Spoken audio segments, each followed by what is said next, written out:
compliance with Chapter 231 of the Open Public Meeting Act of the State of New Jersey, adequate notice having given to all members of the governing body, the local source, and the Westfield Leader, the two newspapers designated to receive such notice. This notice is also posted on the Borough Hall bulletin board. First, everyone should stand for an invocation from Councilwoman Andre. Dear Lord, thank you for the blessings you bestow on us every day. Please bless and protect our community, children, police department, fire department, rescue squad, borough employees, and our troops who are fighting for our liberty. We sincerely thank all those in service to our community for our protection and help they provide for us every day. We ask that you give this council the help to assist us in continuing to strengthen our community with your blessings, grace, and guidance. Amen. Amen.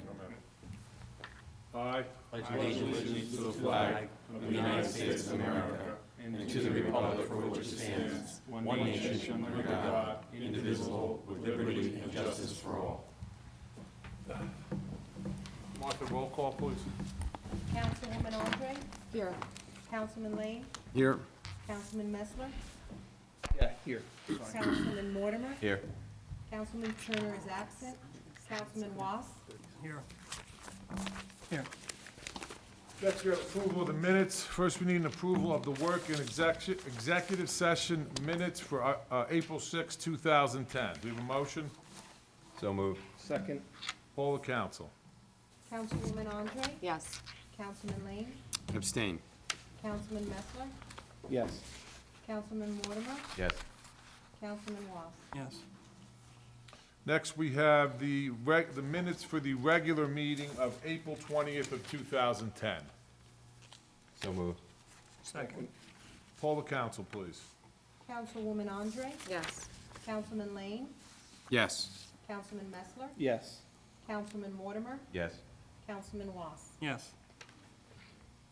Next, we have the minutes of the work and executive session meeting of May 4th of 2010. So move. Second. Poll the council, please. Councilwoman Andre, Yes. Councilman Lane, Yes. Councilman Messler, Yes.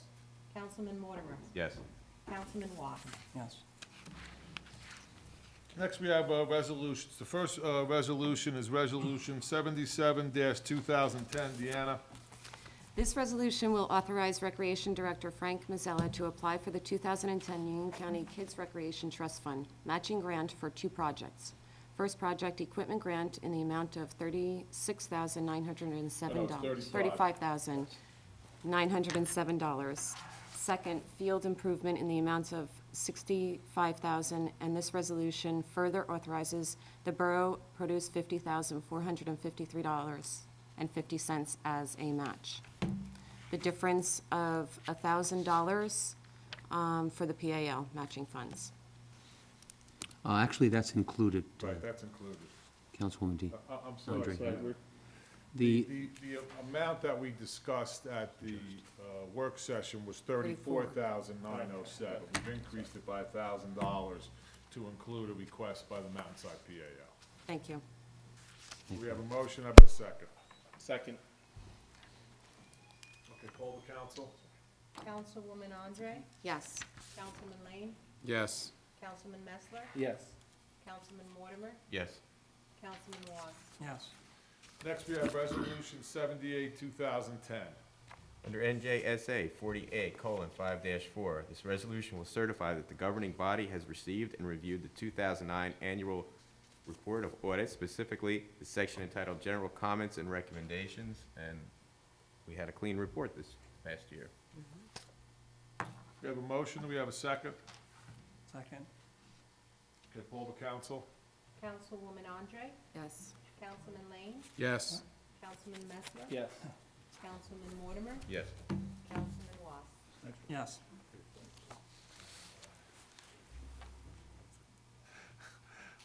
Resolution 79-2010. You'll take it? Thank you. Having reviewed the 2009 audit report, this resolution will approve the corrective action plan as submitted by the borough's chief financial officer, Jill Good. Having no recommendations from the auditors, there is no corrective actions needed. So moved. Second. You want to explain that comment for us, a little, Bob? You know what that is? Would, You explain why there's no corrective actions from the auditor's report, so we had to do, in the years past, there's different corrective actions that had to be taken. Thank you very much, Mr. Messler, Councilman Messler. We have a motion and a resolution. Actually, we're all sort of chuckling. The resolution 78-2010 that Glenn Yeah, I had lived a little bit. was a historic thing, because I think for the first time in memory, there have been no recommendations. That's correct. Not a single recommendation made by the municipal auditors with regard to the way that our staff and the council maintained the borough's financial records during the year 2009. Not one single comment that required correction. Now, ordinarily, the resolution that follows that resolution, that would be Resolution 79-2010, is the resolution which says, well, our auditors said that we did the following things last year that we have to correct this year. And so our plan, this is our plan to correct those things that we did not do last year that we should have done based on our auditors. The resolution 2010, or for this year, contains not one single action to be taken.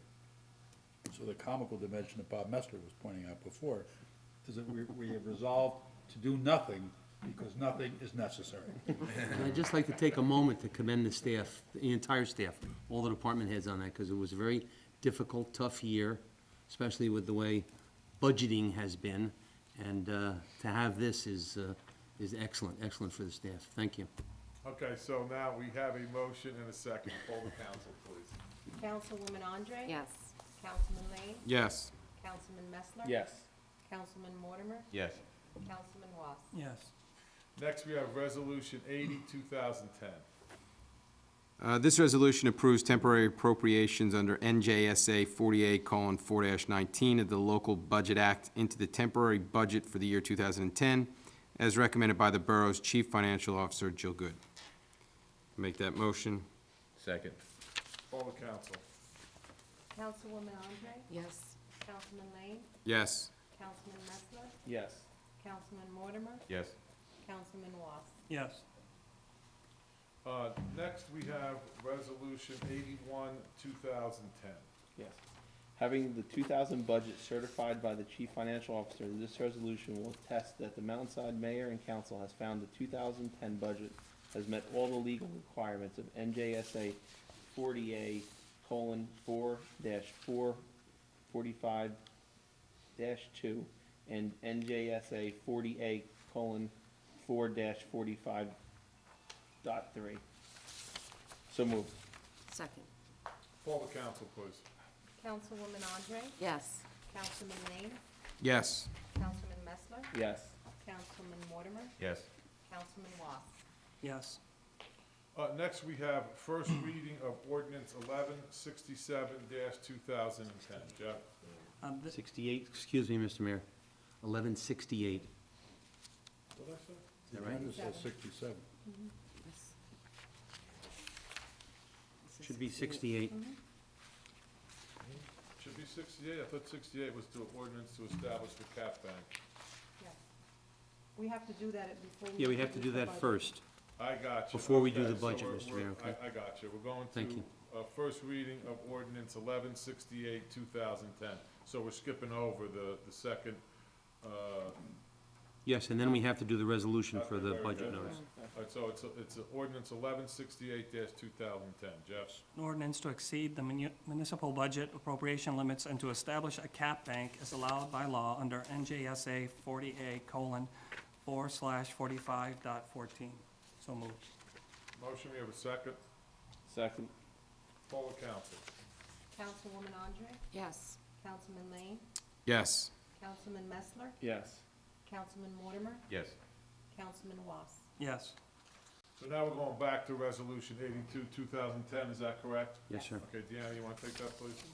This is the municipal budget notice. This resolution will serve as notice that the Mountainside Mayor and Council do hereby approve the budget and tax resolution for the year 2010, and that a public hearing will be held at the municipal building on June 15th, 2010, at 8 p.m.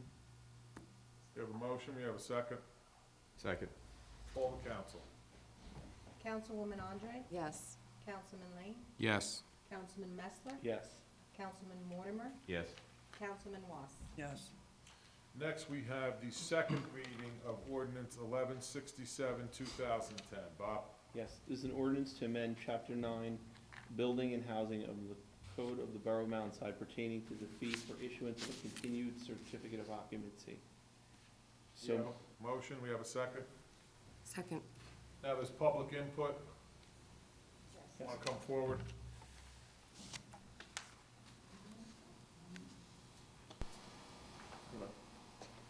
That's fine. Need your name and address, please. I'm Nancy Figel, I live at. Excuse me, Ms. Fagel, we're gonna have to go to the podium if you would, please, that's the microphone that's working. Thank you. Okay, then I can't see you. that's okay, it's fine, you can hear me. Nancy Figel, I live at 34 Marion Avenue in Short Hills. I own the building at 269 Sheffield Street in Mountainside. While I think it's a good idea to have all of your inspectors look at everything, I wondered if you took into consideration the size. Having 4 inspectors look at 20,000 or 50,000 square feet conceivably might take all day or at least several hours. But I just rented a 120 square foot office. It's one person, it's got a light switch, two fluorescent fixtures, and some receptacles. And it doesn't seem reasonable, as a matter of fact, it seems burdensome to ask somebody but renting that size space to pay $240 some odd for a certificate of occupancy.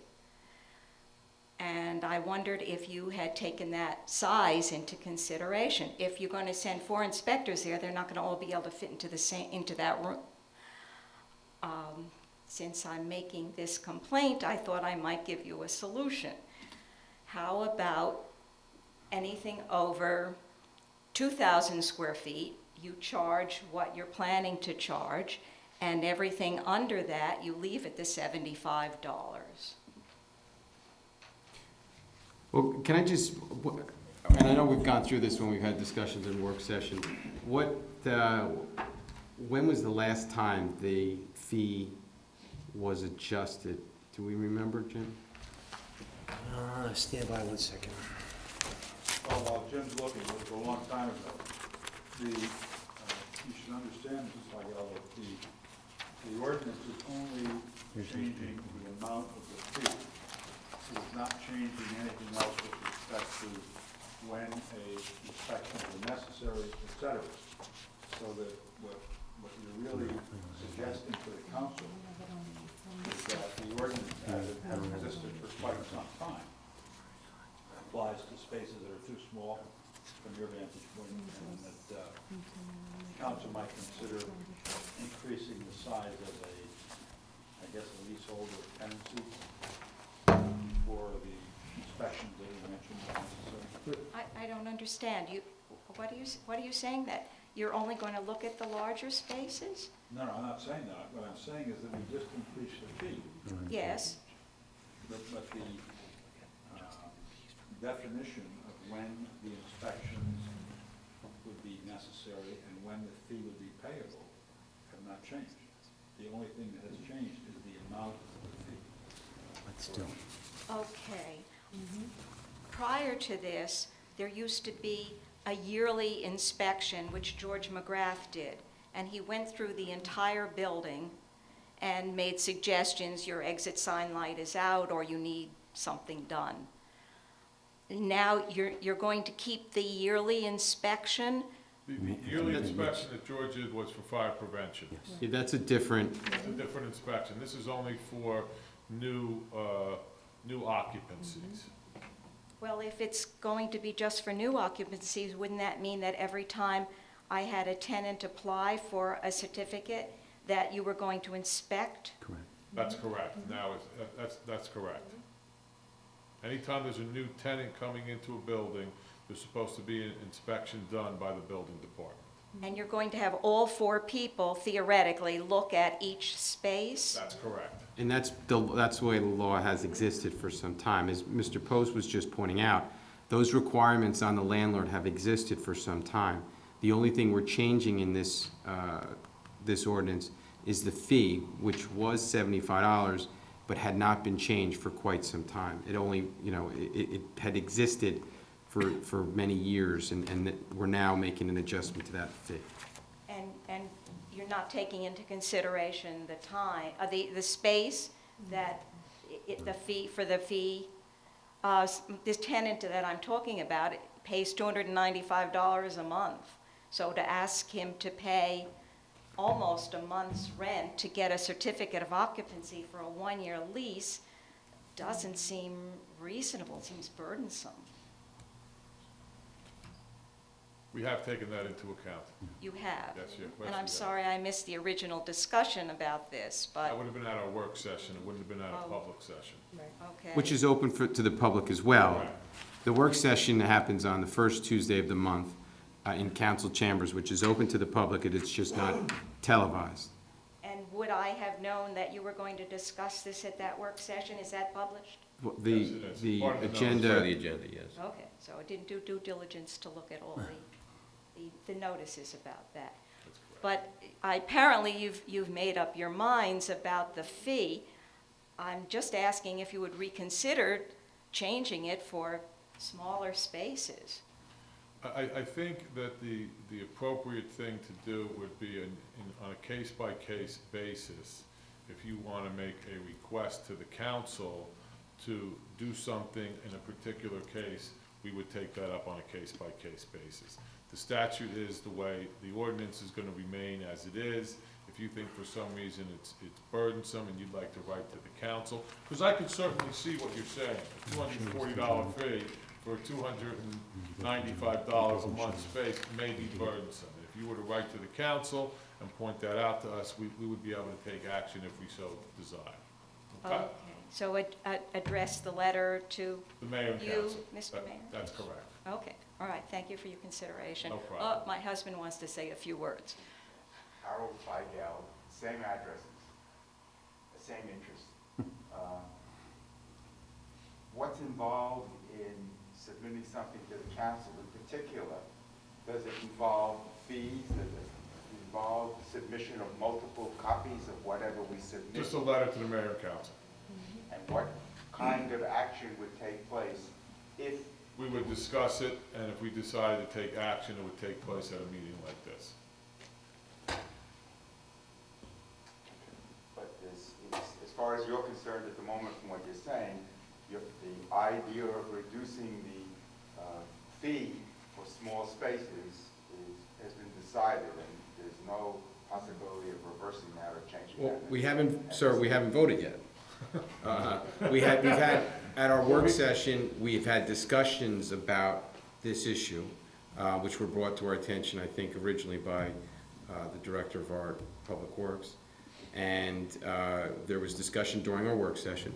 And today, I believe, is the second reading of this ordinance, and we're gonna be voting on it, and, it becomes law if we all vote to approve it at that point. You will accept a letter and make a second decision. That's correct, on a case-by-case basis. Appreciate that. Okay? So, thank you. Thank you. Sure.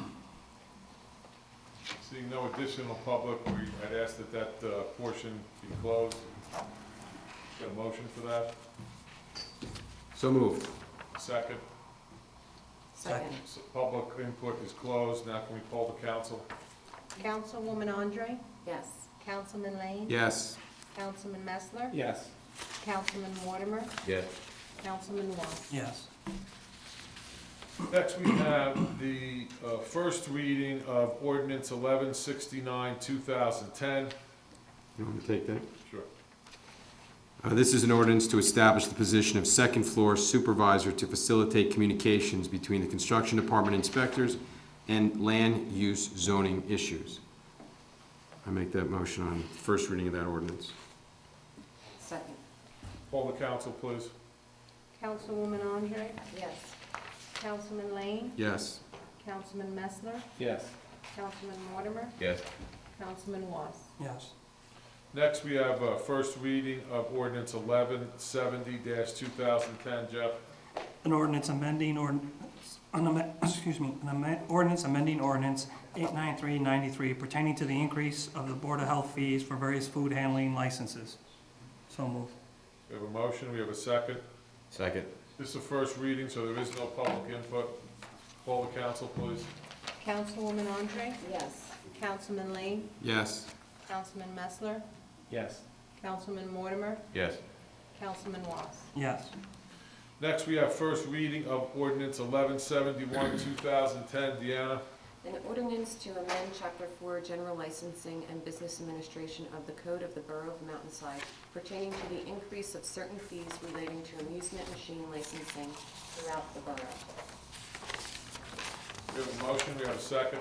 Second. Call the council. Councilwoman Andre, Yes. Councilman Lane, Yes. Councilman Messler, Yes. Councilman Mortimer, Yes. Councilman Was. Yes. Next, we have first reading of ordinance 1172, 2010. An ordinance amending Chapter 5, Section 5-1.3 of the Code of the Borough of Mountainside, setting forth the fees for licenses for dogs and cats. We have a motion, we have a second. Second. Call the count. Again, no public input, it's the first reading. Call the council. Councilwoman Andre, Yes. Councilman Lane, Yes. Councilman Messler, Yes. Councilman Mortimer, Yes. Councilman Was. Yes. Next, we have first reading of ordinance 1173, 2010. Bill? This ordinance amends and supplements ordinances 847-92, 880-93, and 1051-02, establishing the fees for certain tax documents from the Borough of Mountainside. We have a motion, we have a second. Second. Seeing no public and being the first reading, there's no public input on it. Call the council, please. Councilwoman Andre, Yes. Councilman Lane, Yes. Councilman Messler, Yes. Councilman Mortimer, Yes. Councilman Was. Yes. Next, we have a motion to approve a raffle application received from the Center for Hope Hospice for an on-premise 50/50 raffle, off-premise draw raffle, and an on-premise draw raffle. All in favor? Aye. Any opposed? So moved. Next, we have to approve a raffle application received from St. Agnes School for an on-premise 50/50 raffle, off-premise 50/50 raffle, and an on-premise draw raffle. All in favor? Aye. Any opposed? So moved. Next, we have bills and claims. Be it resolved by the Mayor and Council of the Borough of Mountainside that the following bills of the persons named and for the amounts stated below having been duly audited and found to be correct this 18th day of May 2010, the same be paid after council's review if and when funds are available, and that the Mayor, Council President, Administrator, and Treasurer are hereby authorized and directed to sign and deliver warrants for same. Total $1,164,663.34. We have a motion. Second. As always, the list of bills is with the township clerk and can be reviewed at any time. Call the council, please. Councilwoman Andre, Yes. Councilman Lane, Yes. Councilman Messler, Yes. Councilman Mortimer, Yes. Councilman Was. Yes. Any council comments? I have a couple of announcements. On behalf of the Mountainside chapter of the Veterans of Foreign Wars, all listeners are invited to their annual Memorial Day service at Constitution Plaza, which is next to the library. This is their annual Memorial Day service. It's going to take place on Monday, May 31st at 12 o'clock sharp. Following the service, there will be a light lunch which will be served at the Mountainside Elks Club on Route 22 East. In addition, in June, the Mountainside PAL is going to hold their first annual car show. It's a fundraiser for the American Cancer Institute and the St. Barnabas Cancer Center. It's for cancer research, specifically for lung cancer research. It's going to be held, it's a car show on June 20th from 1 p.m. to 4 p.m. It's going to be on Mountain Avenue between New Providence Road and Mountain View Terrace. Food and soda will be awarded, will be available. Trophies will be awarded at the end of the day for best in class. Everyone is invited. It is Father's Day, so all dads are especially invited. There'll be more about that upcoming. In addition, on this, just recently, on, I believe it was April 29th, there was a varsity softball game that was played between the Governor Livingston varsity and the Cranford varsity. I received a letter from Steve Hopkins, who's the athletic director at Berkeley Heights, and I want to read it for the public. I am pleased to bring to your attention the actions of Sergeant Tom Murphy and Detective Andy Huber of the Mountainside Police Department. It is through the efforts of these two outstanding representatives of your department that the Governor Livingston High School varsity softball team was able to play a night game at Deerfield Middle School. These two gentlemen first approached me with the idea of a night game for the team several months ago and have worked tirelessly to get the idea off the ground and to meet the needs of the varsity program. As I'm sure you are aware, they're playing Cranford, the #2 team in the county. Our athletes are we're very excited, and I'm positive it will be a great experience for both teams and a wonderful night to showcase our team to the Mountainside community. This event would not have been possible without the efforts of these gentlemen. They are a positive reflection of you and your department. On a personal note, I would also like to thank you, and this is addressed to Chief Debbie, for helping to facilitate this evening and hoping you get the chance to come out and watch the Highlander game. I was at the game. It was phenomenal. It was a great night. You know, it was a fantastic game. There was probably 250 or 300 people watching a girls' varsity softball game. It was a great night for Mountainside. So I also would like to thank Detective Huber and Sergeant Tom Murphy. Thank you. Any other comments? And then we have Mr. Mayor, actually, that game, GL lost, unfortunately. I know that. I wasn't going to mention But I would that. like to point out that GL is playing, if I'm not mistaken, Frank, this Saturday at Kane University for division finals, I think 2:30 Saturday afternoon. I think it's Union County. Yes. Union County Finals. Finals. Yes. Thank you. We don't have an executive tonight, no, is that? I don't think we have any. Okay, we need a motion to close the meeting. So moved. Second? Second. Meeting closed.